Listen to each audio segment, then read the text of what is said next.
cuando hacemos la cuenta de cuánto nos entra por lo que le exportamos a los chinos y cuánto se nos va por lo que le importamos a los chinos, la cuenta nos da en rojo. Claro. Entonces, el gran problema es no solamente cómo Sí. hacer para mejorar el comercio, sino además para que la cuenta no te dé negativa todo el tiempo. Está bien. Digo, está en bien. esa está Massa y en esa la lectura que se hace de la gira es una lectura positiva. Obviamente falta el regreso al país y el anuncio un poco más formal de cuáles Sí. son todos los acuerdos que se firmaron, pero efectivamente ya se fue dejando entrever que hubo acuerdos de financiamiento de proyectos por más de $1.000 millones, cosa que está bueno, porque son proyectos de obra pública, ¿sí? Extensión de gasoductos, obra pública. Sí, había algo de energía eléctrica, ¿no? Energía eléctrica también Claro. en el sur, pero además son dólares que entran. Entonces son reservas que acumulas y entonces Claro. es un margencito más de maniobra. Sí. Ahora viene la segunda parte de la gira de Massa, que es volver a la Argentina y como decían hace un Sí. rato, decías recién, como cambiar un poco el switchear a otro Sí, país sí. e irse a Estados Unidos a seguir Claro. negociando. Y además que es otro tipo de negociación ya, ¿no? Es Porque distinta. o sea, es como ir con el recaudador de siempre, a ver qué onda, a ver cómo cerramos números. Sí, y aparte con el problema de base que es que firmaste un acuerdo que tenés que renegociar. No es solamente vamos a negociar guita, sino que Claro. hay que ir a sentarse a negociar un acuerdo que no está funcionando ya. Eso tiene fecha ya porque escuché, o sea, que se hacían en las próximas semanas, ¿viste? Dicen en los medios en general, pero no sé si hay una fecha ya definida para eso. No sé la fecha Creo que exacta no. del viaje, pero yo intuyo que Massa va a intentar viajar lo antes posible. ¿Por Sí. qué? Y porque en algún punto hay como dos carreras que se corren en paralelo. Una la de cómo hacer para acumular reservas, tener margen de maniobra. Sí. La otra es la carrera política. Sí. Digo, y no nos olvidemos que estamos en junio y en junio cierran las alianzas preelectorales. Claro. Digo, independientemente de si Massa tiene ambiciones o no de ser candidato a, se juega gran parte de su proyección política Claro. en cómo termine de acomodar esta Sí, de situación. su imagen, ¿no? Exacto. También es como un poco defender su capital político. Absolutamente, y no necesariamente porque él quiera ser el candidato, pero sí porque en la medida que Massa logre buenos resultados en esta gestión, bueno, su capital político para sentarse a negociar dentro del espacio Claro, oficialista también. es mucho más fuerte. Sí, es como yo agarré la famosa papa caliente. Exactamente. Entonces eso también tiene su... Hay un reconocimiento su suma. aparte fuerte a eso, al Claro. rol que está ocupando. Sí. Bueno, obviamente el problema central acá sería cómo hacemos para pensar, no resolver, porque obviamente no, digamos, no tengo la solución, pero sí discutir un poco cómo hacer para corrernos un poco de la diaria, de la problemática de los dólares y mirar un poco hacia adelante. Sí. Bueno, y en ese sentido, digo, pareciera que hay como varias discusiones en simultáneo. Antes de meternos en lo del futuro, digamos, quiero que entendamos una cosa. Si hay algo que Cristina clarificó en el último tiempo fue algo central, que es que la razón por la cual la Argentina tiene la inflación que tiene no está asociada con el déficit fiscal, sino que está asociada a la falta de dólares. Sí. Y eso es algo que me parece que en el tiempo se aclaró un poco. Sí, obviamente desde los sectores liberales te van a seguir corriendo con que la razón por la cual tenés inflación es por emisión, pero cuando vos mirás cómo está el déficit en general en los países, en todos los países del mundo, Argentina no está dentro de los primeros. Argentina no es de los países que tiene un peor escenario de déficit fiscal. Sí, de hecho, no tengo el dato, la verdad, pero en la época de Kirchner, digamos, cuando se empieza a dar ese despegue, era con déficit. En principio sí, después Sí. lo que hay es un proceso de superávit gemelos, que es superávit fiscal y superávit comercial. Sí. Pero cuando vos mirás hoy cómo está el mundo entero, cómo están los países en términos de relación respecto al déficit, Argentina está en el medio. Y esto Claro. quiere decir, no es el déficit el que explica la inflación. Porque si Estados Unidos tiene más déficit que la Argentina, ¿por qué Estados Unidos tiene menos inflación que la Argentina? Claro. Si los países en desarrollo tienen un mayor déficit fiscal que el nuestro, ¿por qué nosotros tenemos más inflación? Y entonces lo que hay que hacer es mirar para otro lado, hay que buscar otro tipo de explicaciones. Sí. Y una de las explicaciones tiene que ver efectivamente con nuestra esencia bimonetaria y con la escasez de dólares. Y entonces, pensando en esto y sí proyectando un poco hacia adelante, decía, bueno, a ver, ¿cómo podemos correr un poco, hacer una especie de zoom out y mirar un poco la película en lugar de la fotito que estamos viendo de que nos faltan los dólares? Y entonces ahí aparece una cuestión central, que es que tenemos que entender que nuestro problema de dólares no es un problema de stock, no es un problema de que no tenemos en este momento dólares, Sí. es un problema de flujo. Quiere decir que la cantidad de dólares que entra históricamente en nuestro país es menor que la cantidad de dólares que el sistema reclama. La diferencia entre stock y flujo es central. Porque el stock lo que te permite es mirar cuántos dólares tenés hoy en las reservas del central. Si vos mirás solamente eso, podés creer que el problema es de hoy. Entonces, bueno, hoy tengo pocos dólares en el central por la sequía o por el pago de intereses de la deuda. esa lectura no es errada, te faltan esos Sí. dólares. Ahora, ese problema no lo tenés hoy solamente, lo tenés en términos de película, porque la cantidad de dólares que ingresan al sistema siempre es menor que la cantidad de dólares que el sistema Pero esto reclama. se da históricamente, digamos, o hay algún momento en el que se pueda, viste, marcar que este flujo es desigual. Digo, en Mirá, la historia argentina, pensando. En la historia argentina el flujo es restrictivo, me animo a decir, desde el primer peronismo para acá seguro. Sí, ¿Por qué? Porque la demanda de dólares va en crecimiento, la entrada de dólares depende de factores que no siempre podés manejar. Ujú. Entonces pasa muchas veces que crece la economía, demanda dólares para importación, pero la economía en términos de la demanda agraria cae y entonces los dólares que te entran del agro son menos. Claro. Y entonces tenés uno de los famosos ciclos de stop and go, que es básicamente creces y de repente te frenás porque no tenés más dólares. Es como cuando vos querés ampliar y mejorar Sí. tu casa y te quedaste sin guita para remodelarla. Claro. Bueno, tenés que dejar de hacer el Sí, laburo de y remodelación. eso es como bastante recurrente. Es En nuestra recurrente, historia. sobre todo porque, y a eso iba con la columna de hoy, porque los que te demandan dólares son un montón Mm. y los que te aportan dólares hoy son poquitos. Y Claro. entonces ese problema que lo tenés todo el tiempo, cuando además tenés un factor extra no manejable como la sequía, hace que la economía esté al borde de estallar. Claro. Porque vos todo el tiempo tenés un escenario en el cual es más la demanda de dólares que la oferta, empeorado en un contexto como el que estamos. Entonces me encontré con una nota de Zayat, Ujú. muy pedagógico, él explicando esta cuestión de la diferencia entre stock y flujo. Sí. Y me pareció interesante traerla para poder entender por qué el problema no se resuelve con una medida de corto plazo o con una solución específica al problema de stock. Sí, porque además ahora, digo, pensando en las últimas medidas del gobierno, es como que la manera de conseguir dólares siempre termina siendo que el agro liquide, digamos. Es Como que- pasó ahora con el dólar soja que terminó ahora, ¿no? Ahora sí, Sí. terminó liquidando Sí. cerca de 5.000 millones de dólares, Claro. que es un número muy superior al que venía liquidando. ¿Sí? Para darnos una idea, en el último día se liquidaron 1.000 millones de dólares. Entraron 1.000 millones de Claro. dólares. Claro, porque al principio no liquidaban, ¿no? O Estaban así, aguantando, y estaban hasta atajando. el último día. En ese caso particular hay una cosa interesante que es pensar cómo en ese cierre, en esos 1.000 millones que se cerraron hacia el final, el programa de incentivo a la exportación terminó siendo positivo. Claro. Para el gobierno, para la generación de reservas, ahora en términos económicos, para los que aguantaron hasta el último día, perdieron plata. ¿Sabes por qué? Mm. Porque la soja bajó desde el inicio del dólar soja 3 hasta que terminó, y entonces no solo bajó el precio de la tonelada de soja en el mercado internacional en Chicago, sino que además te comiste los 30 días de pérdida de poder adquisitivo Claro. porque devaluaron, se devaluó la Claro. economía. O sea que el que aguantó este último momento, finalmente Sí. salió perdiendo. O sea, especularon mal. Especularon en ese mal porque sentido. había una sensación de que en algún momento el dólar soja iba a aumentar y en lugar de ser a 300 podía ser a 350 o a 400, cosa que no pasó. Sí. Y me alegro que no haya pasado porque hubiese sido una mala gestión del dólar Sí. soja 3. Pero lamentablemente en un escenario de subóptimos como el que estamos, Sí. esta medida es necesaria.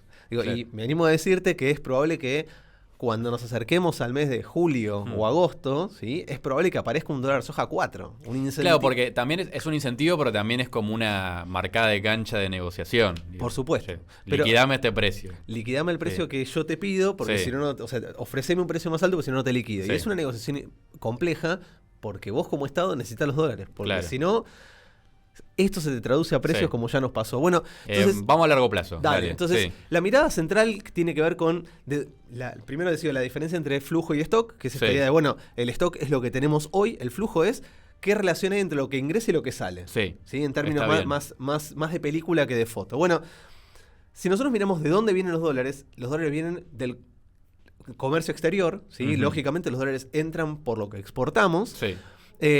Esencialmente por el complejo agroexportador. Si seguimos teniendo una matriz de generación de divisas basada en la exportación primaria.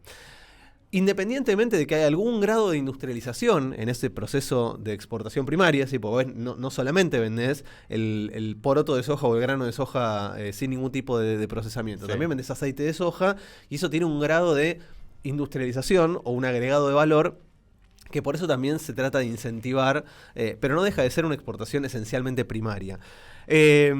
Aún si no tuvieses el escenario de sequía, que es lo que decíamos recién, con lo que aporta el agro no alcanza para abastecer la demanda de dólares. Sí. Básicamente porque el agro tiene muy poco valor agregado. Y entonces al tener poco valor agregado, yo siempre pongo de ejemplo cuando hablo de estos temas en la facultad, en el CBC, les digo a los pibes, bueno, intentemos hacer un ejercicio muy simple. ¿Cuánto vale un teléfono de estos, de un iPhone, de los nuevos, no sé qué? Pongámosle $1.000 para hacerla fácil. Sí, más o menos. Más o menos $1.000. Sí. Bueno, la tonelada de soja hoy cotiza por debajo de los $500. Pero para hacer fácil la cuenta, supongamos que cotiza 500. Sí. Voy a simplificar el esquema de impo-expo al palo. Sí, bueno, para poder importar un iPhone, vos deberías primero, porque tenés que tener los dólares primero, exportar 2 toneladas de soja. Claro, una bocha. Ahí tenés la esencia del problema. O sea, vos tenés que exportar mucho volumen de materia prima para importar valor agregado que no producís en la Argentina. Claro. Digo, ese es el gran problema de nuestro país. Sí. Digo, ¿cómo haces para resolver la demanda de dólares cuando lo que te produce ingreso de dólares es de muy bajo valor agregado? Bueno, la cuestión esencial es cómo hacer para diversificar la matriz productiva y no depender primero de los dólares de la soja, pero además empezar a generar cadenas de valor que exporten valor agregado y entonces en lugar de exportar materia prima, vos vas a exportar, en caso particular, no sé, manufacturas de origen industrial, baterías de litio, automóviles. Claro, porque esto de exportar solo la materia prima capaz te sale bien cuando te beneficia el precio, bueno, de los commodities. Exactamente. Bueno, como en el primer gobierno de Cristina, ¿era? O en esa etapa del kirchnerismo, por ejemplo. Es que ahí dependés mucho de, digamos, qué pasa con el mercado. Estás muy expuesto, muy entregado a lo que pasa con el mercado internacional y de repente los precios suben y te son favorables y entonces generas un volumen extra de divisas. Pero cuando viene la mala, no estás preparado. No tenés cómo resolverla. Claro. Entonces, la solución o la gran mirada estratégica que habría que tener es cómo hacer para diversificar nuestra matriz exportadora, para no depender del agro, pero además para generar mayor valor agregado y entonces que lo que vos exportes ya no sean toneladas de alimentos, sino que sean productos con un valor agregado que haga que lo que te ingrese por liquidación de divisas sea más alto. Claro, está bien. Primera gran cuestión es esa. Ahora, ¿cómo haces para generar que haya más dólares ingresando a la Argentina? ¿Cómo haces para diversificar la entrada de dólares? Bueno, hay 2 fórmulas que no funcionan y que se aplican sistemáticamente. La primera es la famosa búsqueda de generación de confianza. Si vamos a generar condiciones para que los grandes capitales en dólares vengan a la Argentina. Ahora, cuando vos pensás que la solución es que entre en dólares por esa vía, lo que tenés que entender es que la confianza la estás generando no porque es atractivo entrar a la Argentina, sino porque el margen de rentabilidad que esos capitales van a tener va a ser lo suficientemente tentador como para entrar a la Argentina. ¿Eso qué es? ¿Vendiéndole, no sé, bonos baratos, por ejemplo? ¿O cobrándole menos impuestos? Digo, ¿cuál sería la manera? Tenés muchas, pero en términos macro es generando condiciones de desregulación para que los como capitales... liberalizando más todo. Tal cual, para que puedan entrar los grandes capitales a especular, timbear, moverse en la economía argentina con el objetivo de tener una renta extraordinaria que les permita llevarse la ganancia afuera. ¿Y eso sería lo que pasó en el gobierno de Macri? Eso es lo que pasó con Macri, pasó con el gobierno de Menem en los 90, pasó con la dictadura también. Son esquemas de generación de confianza, pero que en algún punto lo que hace es generar condiciones para que los capitales entren y se puedan ir. Y entonces no resolviste el problema de flujo, porque lo que está pasando es que los que entran no entran para invertir y quedarse en la Argentina. No son dólares que entran por alguna razón y se quedan en la Argentina. Son dólares que temporalmente, transitoriamente están, pero que eventualmente se van a ir. Claro, en el caso de Menem por ahí fueron casi una década, ponele, y con Macri fue... Mucho más. Sí, 2 años, ponele. Fue una especie de concentradito lo que pasó con Macri, ¿sí? Porque en esos, ni siquiera en los 4 años. Si vos mirás la película del gobierno de Macri, los primeros 2 años fueron de un endeudamiento feroz para poder garantizar que todos los dólares que entrasen por inversión especulativa tuviesen capacidad de salida. Claro. Cuando esto se les desmadró, terminaron yendo al Fondo Monetario. Y aún así tuvieron que terminar poniendo un cepo porque se les escapaba. Que es otra opción para conseguir dólares. Digamos. Exactamente, endeudarse. Endeudarse. ¿sí? Pero claramente el endeudamiento en dólares es, y me voy a hacer una comparación muy, muy, muy chiquitita, ¿no? Pero es como empezar a pagar el mínimo de la tarjeta. Claro. Pero cuando vos entraste en la de que tenés que pagar el mínimo, cuando vos te tenés que endeudar para financiar tus consumos, el problema es que no tenés una solución al problema, sino que estás pateando para adelante el problema. La otra solución que cada tanto se plantea para que entren dólares a la Argentina es por la vía de los blanqueos. ¿Sí? Blanqueos de capitales, que no es ni más ni menos que una especie de moratoria en la cual vos permitís que aquellos que tienen guita afuera no declarada, la declaren. Sí. Con ese proceso, vos podrías tener un ingreso de dólares que haga que, en términos de stock, ¿sí? Te entran de golpe una cantidad de dólares importante, acomodar la economía. Pero son muchos dólares los que entran en general en esos blanqueos, porque se hace cada tanto, ¿no? Cada tantos años hay alguno. Se hacen cada tanto, no es una particularidad de ningún gobierno, todos los gobiernos han hecho claro. blanqueos con distintas características. El último gran blanqueo que hizo la Argentina, lo tenía acá anotado desde el año 16, con Macri. Sí. Fue el récord mundial de guita blanqueada por un gobierno a nivel histórico. Fueron 116.800 millones de dólares lo que se blanqueó. Tremendo. ¿Sí? 116.800 millones de dólares, representando algo así como el 1,8% del Y además, PBI. eso imagino que es tipo la punta del iceberg de los dólares que están afuera. Son los que se animaron a entrar en Claro, el blanqueo, porque claro. siempre el blanqueo tiene una particularidad, que es que implica declarar que vos estás infringiendo la ley teniendo guita no declarada afuera. Pero ¿cuál Claro. es el chiste? Que ese blanqueo fue un blanqueo de guita que estaba afuera, que quedó afuera y que solamente pagó impuestos para ser blanqueada. No es que esos dólares entraron a Argentina, no hubo una obligación de que los 116.000 millones de dólares que se declararon en el blanqueo entraran al país como inversión productiva. Claro. No entraron. Solamente, claro, es como Lo declaraste. a sumar stock. Vos tenés un departamento en Miami y declarás que tenés un departamento en Miami. Claro. No liquidaste el departamento en Miami y lo trajiste la guita acá. Está bien, entiendo. Entonces, lo que hace un blanqueo es, en algún punto, generar un ingreso extra en términos fiscales. Cobraste impuestos por guita que no estaba declarada afuera, pero no significa necesariamente que esa guita en dólares entre a acumular reservas o a resolver la problemática de restricción que tenés. Con lo cual, el blanqueo tampoco sería la solución. ¿Quiénes son los que nos piden? ¿Quiénes son los que demandan dólares? Porque esa es la otra cuestión. O sea, si el problema lo tenés por una cuestión de flujo, es la guita que entra en dólares y la que sale. Bueno, dentro de los que demandan estamos nosotros, los particulares. ¿Sí? ¿Por qué? Porque querés ahorrar en dólares. Sí, es la forma de ganarle a la inflación. Una forma de ahorrar es ir al dólar. Sí. La otra es cuando viajamos. Cuando viajamos al extranjero, que o bien necesitamos billete para viajar, o bien pagamos con tarjeta de crédito, o compramos un pasaje en avión, estamos usando dólares para poder financiar ese viaje. Sí, por eso se dieron todas esas restricciones en el último tiempo. Por supuesto, porque aparte en un escenario de tanta restricción, vos tenés que ver a quién le podés ajustar o a quién le podés limitar el acceso a los dólares. Bueno, además de los particulares, tenemos a los obvios demandantes de dólares, los importadores. Claro. Cuando vos tenés un importador que necesita traer algún bien intermedio o pagar un servicio, fletes, por ejemplo, tiene que ser en dólares. Claro. Las multinacionales que están radicadas en la Argentina quieren dólares ¿para qué? Para girar utilidades. Porque está muy lindo que fabriquen y que produzcan acá, pero los tipos se quieren llevar la rentabilidad que consiguen en dólares a sus casas matrices. Está el Estado, tanto nacional como provincial, que necesita dólares ¿para qué? Para pagar deudas, ¿sí? Para tapar aquella deuda contraída en moneda extranjera, ya sea con bancos privados o con organismos internacionales.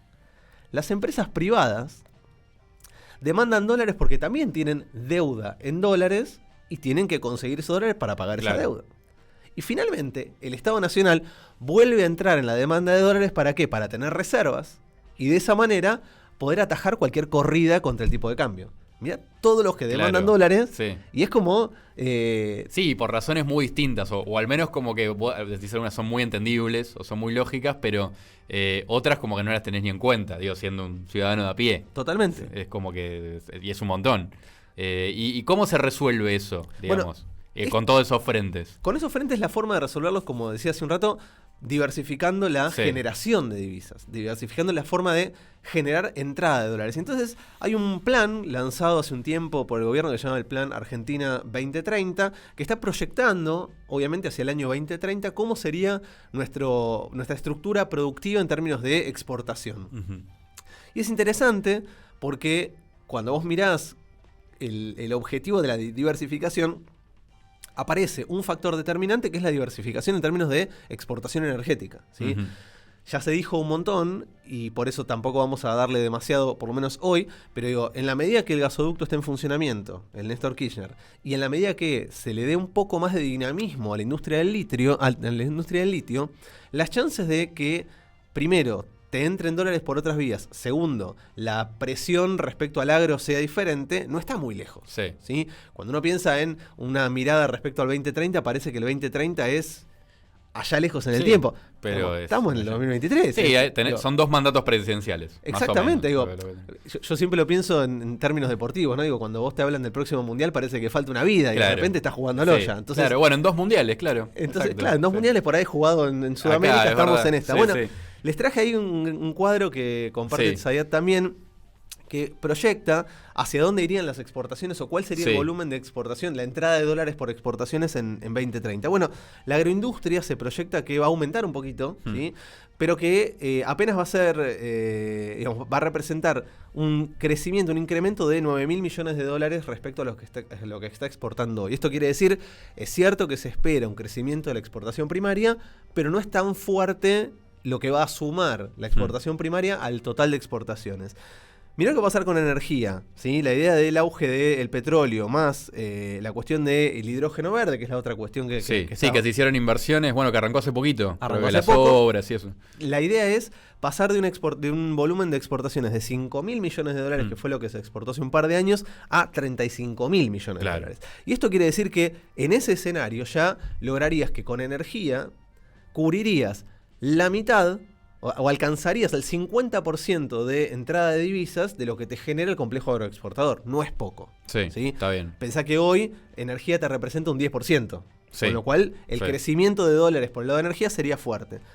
¿Qué pasa con minería? Obviamente el auge central tiene que ver con el litio y ahora al final tiro dos datos que tengo sobre el litio que me parecen interesantes.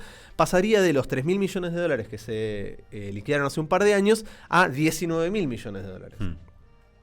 Algo parecido con manufacturas de origen industrial y con servicios. En términos generales, si el volumen de dólares que ingresa por exportaciones hasta el año 2021, que es cuando se empezó a hacer este laburo, eran 87.000 millones de dólares, la proyección hacia 2030 con esta diversificación de sectores que exporten nos llevaría a los 181.000 millones de dólares. Está bien. Estaríamos casi triplicando el volumen de dólares que ingresen. Y ahí resolverías... Esto sería en 2030. Es la proyección hacia 2030. Puede ser un poco antes, puede ser un poco después, pero la proyección lo que te muestra es que podrías duplicar, en principio, el volumen de dólares que te entren anualmente por exportaciones, y ahí sí estarías atacando el problema de flujo. ¿Sí? Te entrarían más dólares efectivamente. Esto no contempla siquiera una buena cosecha, una mala cosecha, ¿sí? Porque podría pasar que en este contexto... Sí, como pasó este año. Te agarra una mala y... te cae un poco la matriz en términos de exportación primaria, pero se compensa o se sostiene con la exportación del resto. Última cuestión central sobre el litio que me parece que lo planteó Cristina también y quedó medio ahí en el aire y es para mí centro de la discusión de la campaña electoral. Nosotros somos el segundo país con mayores reservas de litio del mundo, detrás de Bolivia. En Argentina está el 21% del total del litio del mundo. Hoy, por regalías de exportación, lo único que se paga es hasta un 3% exportando materia prima, y esto es el carbonato de litio sin ningún tipo de procesamiento. Como crudo. Ponele, claro, es la materia prima. ¿Sabes qué pasa con lo mismo pero en Chile y en Bolivia? En los dos países tienen, primero, alícuotas que van desde el 6,8 hasta el 40%, y esto quiere decir, si vos querés exportar mineral crudo, pagás el 40% de alícuota. Si querés exportar baterías de litio, pagás una alícuota más baja. ¿Por qué? Porque el objetivo en Bolivia y en Chile es avanzar en un proceso de industrialización que haga que se genere mayor valor agregado detrás del litio y entonces, bueno, vendas el carbonato. Sí, que le convenga, en vez de pagar la alícuota, invertir en el país. Exactamente. Sería eso. Y esa es la gran discusión que nos tenemos que dar de acá adelante. Porque si no damos esa discusión y dejamos la cosa como está hoy, el resultado probable es que las empresas que se radiquen a producir baterías de litio en Chile y en Bolivia importen desde esos países el carbonato desde Argentina, pagando una alícuota del 3%, y fabriquen las baterías en Chile y en Bolivia, generando todo el valor agregado fuera de la Argentina. Y además es algo que imagino no se va a definir hasta que estén las elecciones. Para mí no es un plan que se va a definir ahora. No se va a definir ahora, sí me parece que de hecho está en discusión ahora un proyecto para poder...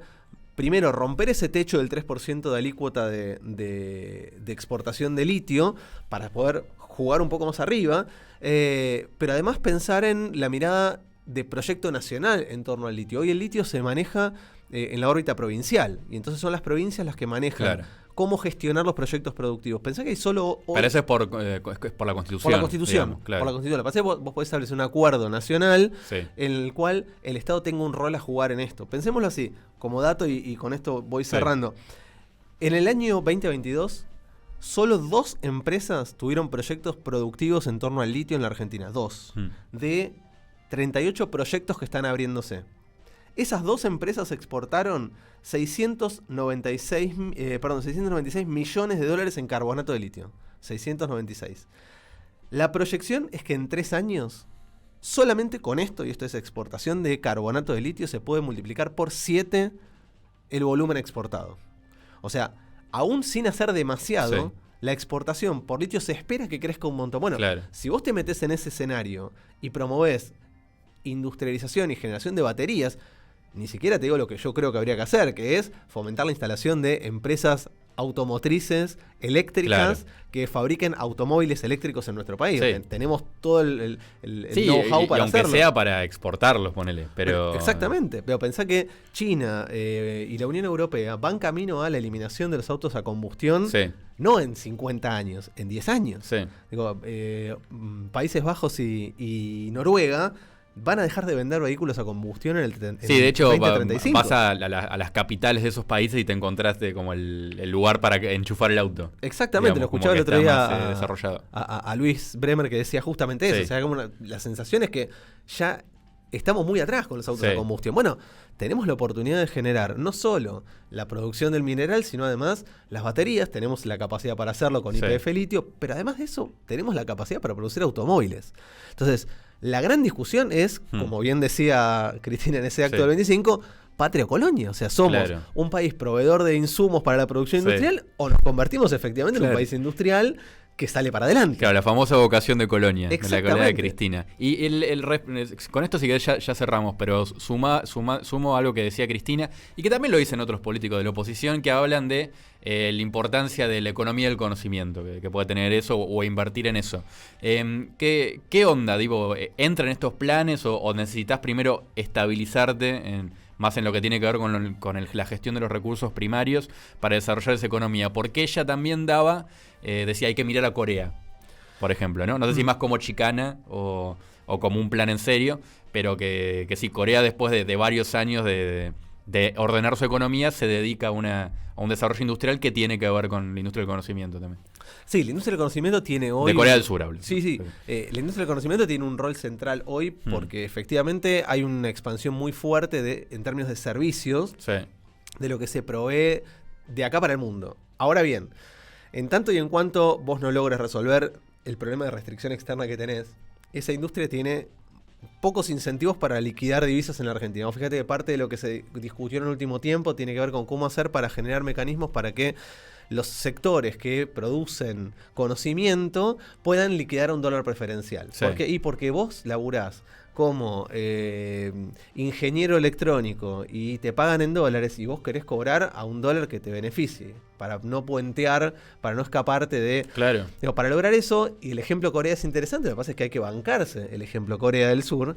Digo, Corea del Sur se desarrolló por 2 grandes principios. Primero, un Estado muy fuerte, muy poderoso, que le bajaba línea a las empresas diciendo, vos que fabricás alimentos, a partir de ahora vas a fabricar tecnología, computadoras. Sí, de hecho ves tipo Samsung y hace todo en Corea. Exactamente. Tipo a falta. Vos tenés que tener un rol estatal muy fuerte para decirle a las empresas, vos vas a dejar de producir lo que vos quieras, vos vas a producir lo que nosotros creemos que necesitamos. Sí, lo que demanda los intereses nacionales. Y segunda cuestión de la mano, el pueblo coreano se bancó no poder salir del país. Porque si vos tenés que ajustar todos los dólares que tengas para volcarlos a la industria, tenés que aceptar que no podés consumir del exterior, que no podés consumir con tarjeta en dólares, que no podés viajar al extranjero, que no podés atesorar moneda extranjera. Digo, son condiciones que yo no sé si la Argentina está lista para dar o si la va a estar en algún momento. Pero efectivamente la forma en la cual Corea del Sur pegó ese salto fue con un proteccionismo y un rol fuertísimo por parte del Estado. Bueno, en tema dólares está pasando un poco ahora. Claro. No tanto lo de viajar, pero bueno, tenés como menos posibilidades.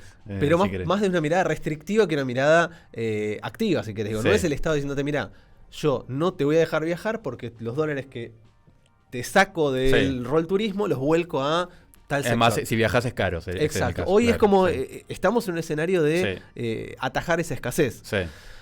A mí me parece que es parte de la discusión que debería darse en esta campaña electoral, qué proyecto de país queremos hacia adelante. Yo creo que ni siquiera el actual gobierno dio esa discusión, ¿sí? Dentro del Frente de Todos hay una mirada bien en tensión respecto a ese modelo económico, ¿sí? Alberto Fernández fue hacia un modelo más, si querés, de industrialización primaria, ¿sí? Sí. De exportación diversificada, pero no con desarrollo industrial. Sí, no pero hasta ahí interno. Tampoco le pudo dar mucha... No le pudo dar mucho vuelo tampoco, y esa fue la gran discusión que se dio dentro del Frente de Todos entre los sectores más kirchneristas y culfas. Claro. Esa fue la gran discusión.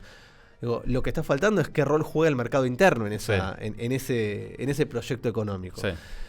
Me parece que es parte de lo que está pidiendo Cristina a gritos que se discuta. Sí, y además no se discute, al menos vos escuchás a los candidatos presidenciales y no está mucho en eje esa discusión, ¿no? Más programática. Totalmente, sí. De hecho, me pareció interesante en el acto del otro día, Cristina, no me acuerdo qué expresión usó, pero dijo algo así como, dejémonos de joder, no nos rompan más las pelotas con discutir cuestiones de coyuntura, como si la dolarización sí o no. Sí, o pongámonos de acuerdo en estas cosas y después veamos los matices. Exactamente. Pero sí.